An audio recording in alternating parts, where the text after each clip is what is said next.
It is North Central Netball time here on the Flow Friday Sports Show, and Kylie Walsh joins me. Lots to talk about. The association president on the line. Kylie, great to have you on this long weekend edition of the Flow Friday Sports Show. How are you feeling? Oh, yeah, looking forward to the long weekend, but gee, it was a tipster's nightmare last weekend, Alice. I got that completely wrong, but that's exciting for our association. Well, it's unpredictable. A few wise people have told me over the years, Kylie, that you can't have your cake and eat it. So you had some other joy on the weekend, and we'll talk about that later. But yes, it wasn't your best prediction game, that's for sure. But No. let's take a look at some of those results from the A grade last weekend. And wow, one game that I'm sure you weren't the only one in incorrectly predicting was that between Boort and Nullarbor. Boort coming home strong, and that's probably an understatement, 64-32.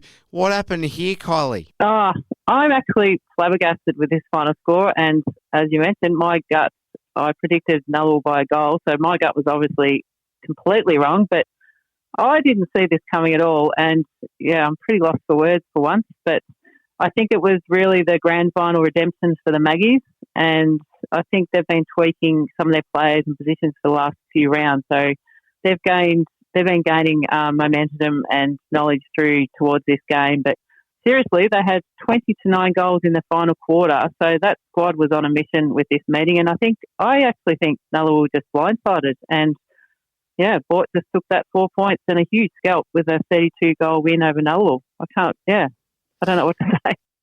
Well, it's not often that the cat has the tongue of the trusty teacher there, is it? So that is quite astonishing, but it keeps things very interesting, doesn't it, which is what we want. Let's Absolutely. move on and talk about Sea Lake Nandali and St Arnaud. This game finishing 60-30 in favour of the home side, Sea Lake Nandali.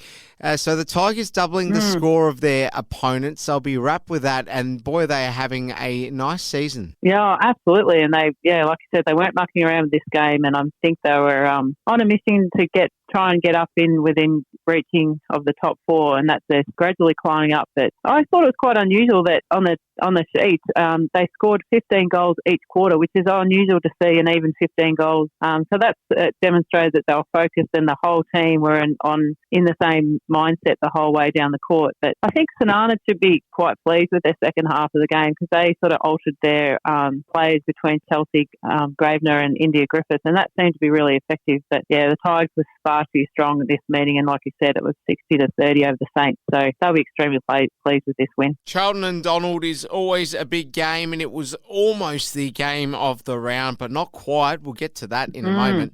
But this one was, any other week it'd be game of the round.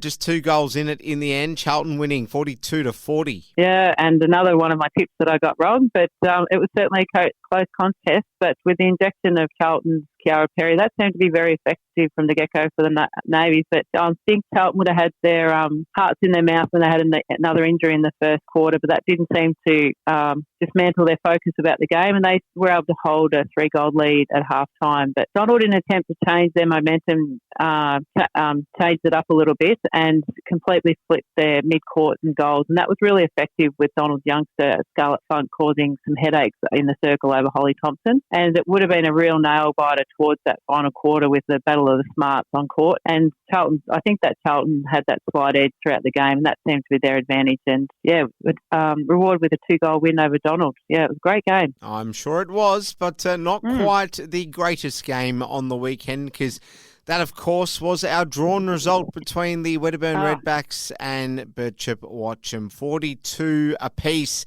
Wow, Yeah. Kylie, just this league just delivers, doesn't it?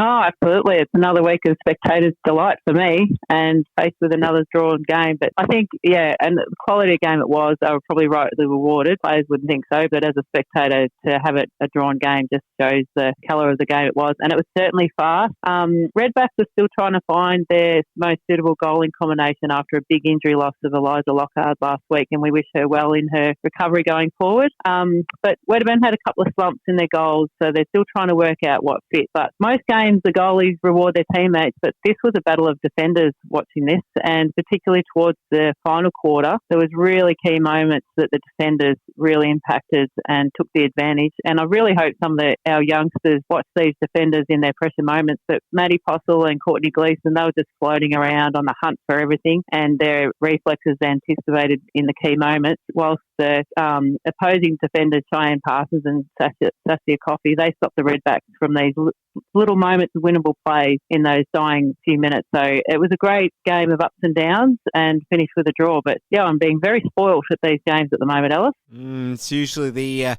stars that play the swashbuckling netball that are in the headlines. Nice to see the defenders getting their plaudits, and deservedly.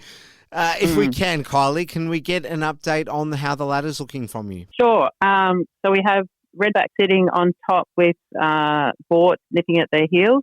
Burchett Watson is sitting third with Nullawal dropped to fourth. And as we mentioned, Sea Lake and Nandali Tigers, they're sitting at fifth, followed by Donald, Charlton, Witchyproof, Narraport and Tanana. But it's very, very tight still. So in a couple of weeks, we'll finish our full round. So that'll just, it'll be interesting to see what happens after that. Absolutely, it will. All right, well, over to you, Kylie. What can we anticipate this weekend in the A grade? Yeah, well, thanks, Alice. So Nullawal hosting Wedderburn. So this could be a huge difference in outcomes between because of last week's games, and it depends on how they step onto the court, what mindset they have. But I think Redbacks will be trying to cement their goaling combinations this week, while Maroons will be dusting themselves off. But yeah, I think Wedderburn will take the win on away soil, and it'll be a good tussle between 1 and 4.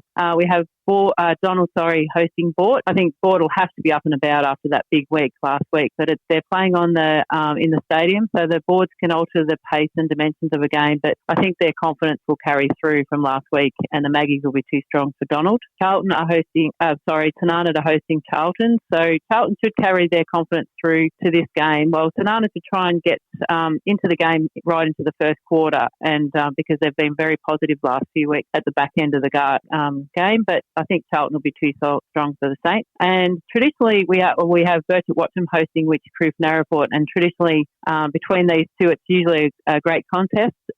Despite the Demons are trying to find their way this year, they've certainly got the ability to challenge the Bulls, but I think the Bulls will want to deliver intensity that they did last week, and I think the Bulls will be too strong for the Demons at this meeting. And we have Sea Lake Nandali Tigers enjoying a full long weekend with a bye this weekend. And as we had our final tournament in Maiden Gully over the weekend, and as a very proud president and coach, North Central were the Gala Day Cup winners of the AFL Central Vic Gala Day, sponsored by Fosterville Gold Mine. Our 13 under, 15 under and 17 under, we won 5 out of their 6 games at Maiden Valley. So it was a wonderful way to finish our tournament campaign this year. So thanks for the support of Bendigo Bank, Community Bank, Charlton and District, North West Ag and AgriFac Australia for their support with our junior rep side. So I got slightly excited with the win.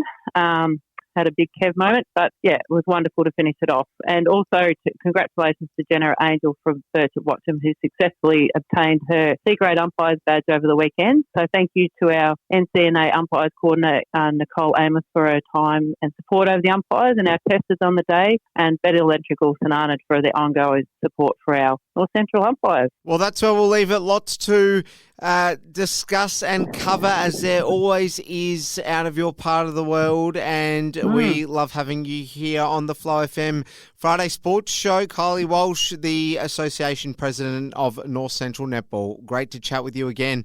Enjoy it all across this long weekend, and we'll speak to you next week. Take care. Thanks, Alice. Have a great weekend.